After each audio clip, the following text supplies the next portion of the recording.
Good morning mga kapinya. So update sa area no. Tamang lakad na naman.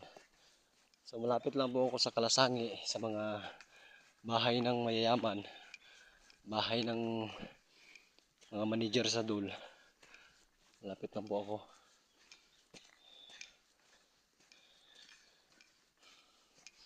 So tamang lakad lang.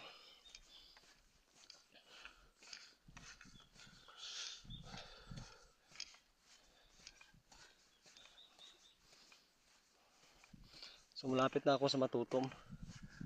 So nagpa-assign talaga ako sa mga hindi ko pa na-assign na area. Pa-assign ako para makabisado ko yung area.